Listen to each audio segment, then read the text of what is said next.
Hello everyone, நான் காதம்பரி முருகன். இன்னைக்கு நம்ம பார்க்க போறது பதஞ்சலி யோக சூத்ரால சாதன பாதால நம்ம 29th சூத்ரா வரைக்கும் பார்த்திருக்கோம். இன்னைக்கு நம்ம 30, 31, 32 இந்த மூணு சூத்ராவை தான் பார்க்க போறோம். ஸோ 29th சூத்ரால அஷ்டாங்க யோகா அப்படின்னா என்ன அப்படிங்கிற அந்த லிஸ்ட் ஆஃப் அஷ்டாங்க யோகாவோட அதாவது யமா நியமா அதெல்லாம் பார்த்தோம். இப்போ இந்த மூணு சூத்ரால என்ன பார்க்க போறோம்னா யமனா என்ன நியமனா என்ன அப்புறம் அதை எப்பெல்லாம் ப்ராக்டிஸ் பண்ணுறது அப்படிங்கிறது தான் இந்த மூணு சூத்ராவும் சொல்லுது. ஸோ இப்போ நம்ம வந்து என்ன பண்ண போகிறோம்னா 30வது சூத்ரா 32வது சூத்ரா இது ரெண்டுத்தையும் பார்த்துட்டு அதுக்கப்புறம் 31வது சூத்ராவை பார்க்க போகிறோம். ஸோ இது மூணுமே ரிலேட்டடான சூத்ராஸ் தான். ஸோ நான் வந்து ஒன்றா எக்ஸ்பிளைன் பண்ணுறேன். ஸோ ஃபர்ஸ்ட் நம்ம சூத்ரா என்னன்னு பார்ப்போம், அதுக்கப்புறம் அதோட மீனிங்கை பார்ப்போம், அப்புறம் மூணு சூத்ராவையும் சேர்ந்து எப்படி அதை இம்ப்ளிமெண்ட் பண்ணுறது அப்படிங்கிறத பார்ப்போம்.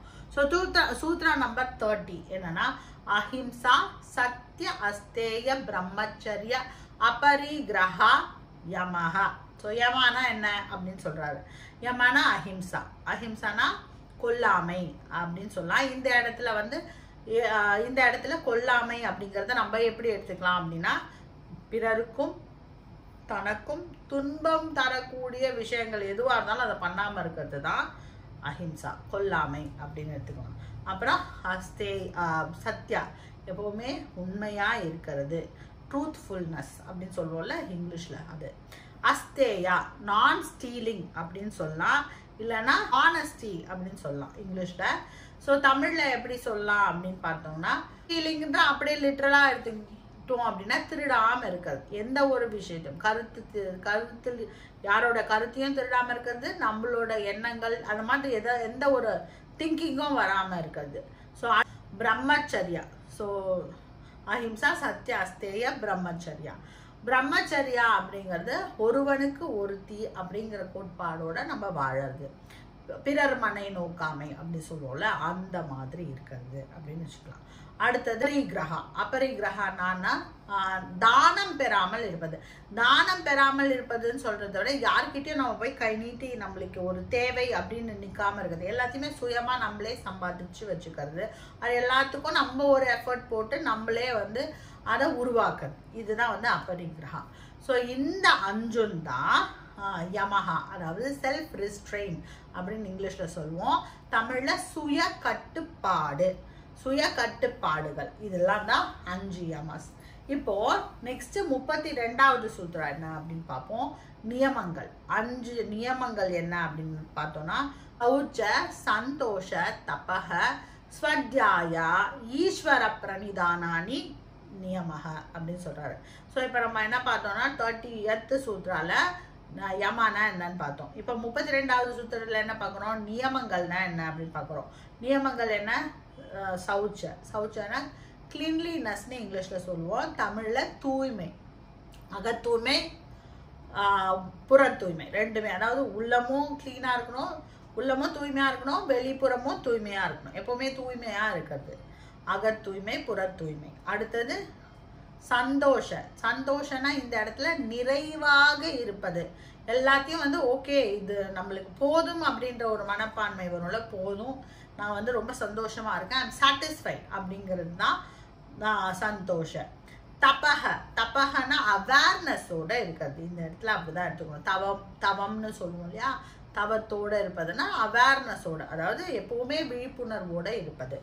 அதுக்கு அடுத்தது வந்து தபஹ ஸ்வத்யாயா நாலேஜை கெயின் பண்ணிகிட்டே இருக்கிறது, எப்படி நம்மளே வந்து படித்து நம்ம வந்து நாலேஜ், அதாவது நம்ம அறிவை உயர்த்தி கொண்டே இருப்பது, படித்து இல்லாட்டி தெரிஞ்சுக்கிட்டு ஒரு விஷயத்த பண்ணும்போது பண்ணுற தப்புலேருந்து நம்ம கற்றுக்கிறது, இதெல்லாமே ஸ்வத்யாயால வந்துடும்.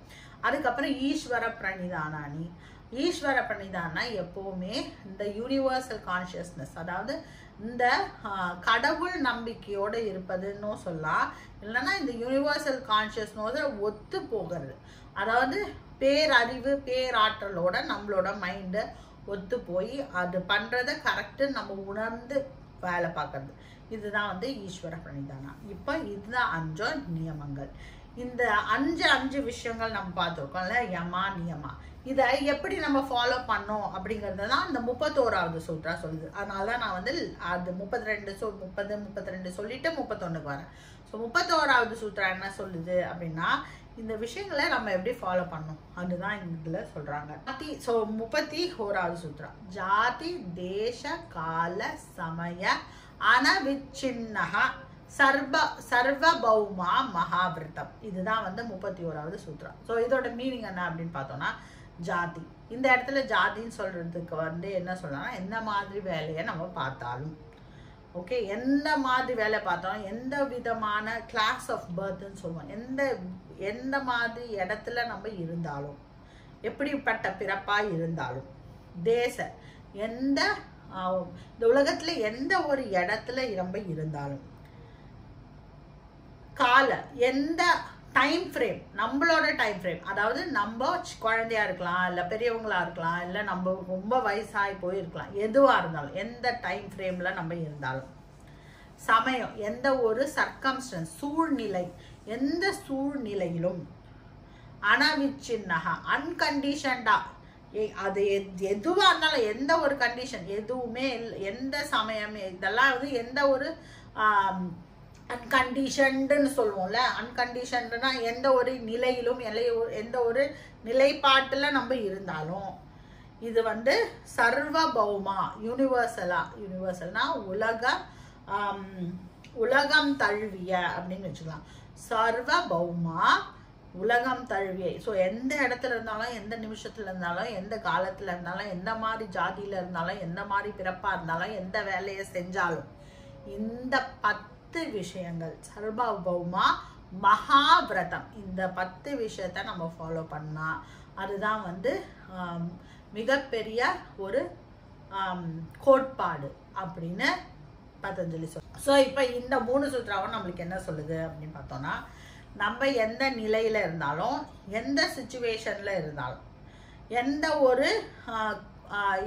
ஒரு காலத்துல இருந்தாலும், எந்த ஒரு கண்ட்ரியில் அதாவது தேசத்தில் இருந்தாலும், எந்த மாதிரி சிச்சுவேஷனில் இருந்தாலும் நம்ம என்னென்ன ஃபாலோ பண்ணோம், இந்த அஹிம்சா அப்படிங்கிற கொல்லாமை, சத்யா அப்படிங்கிற உண்மை பேசுதல், அசத்யா திருடாமை, அப்புறம் வந்து அபரிகிரகா அதாவது தானம் பெறாமை, அப்புறம் பிரம்மச்சரியா ஒருவனுக்கு ஒரு தீன் வாழ்கிற அந்த ஒரு சாஸ்டிட்டி அப்படின்னு சொல்கிற விஷயம் இது, அப்புறம் அகத் தூய்மை புற தூய்மை, அதுக்கப்புறம் வந்து இன்னொன்று நம்மளே அப்டேட் பண்ணிகிட்டே இருக்கிறது ஸ்வத்யாயா, அப்புறம் ஒரு மெடிடேட்டிவ் ஸ்டேட்டில் இருக்கிறது, எப்போவுமே நிறைவாக இருக்கிறது, இது எல்லாத்தையும் நம்ம ஃபாலோ பண்ணணும்.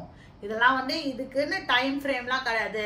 ஓகே, ஒரு நாள் எக்ஸ்கியூஸு, 2 நாள் எக்ஸ்கியூஸு, சரி நம்ம கொஞ்சம் ரிலாக்ஸ் பண்ணலாம் அப்படிங்கிறதுலாம் கிடையாது.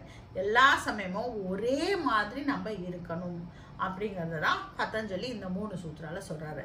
ஸோ இந்த வீடியோ உங்களுக்கு பிடிச்சிருக்கோன்னு நான் நம்புகிறேன். இந்த வீடியோ உங்களுக்கு பிடிச்சிருந்தா உங்கள் ஃப்ரெண்ட்ஸோடு இதை ஷேர் பண்ணுங்கள். இதே மாதிரி அடுத்தடுத்த வீடியோஸை நீங்கள் பார்க்கறதுக்கு இந்த சேனலை சப்ஸ்கிரைப் பண்ணிக்கோங்க. Be happy, make others happy. வாழ்க வளமுடன்.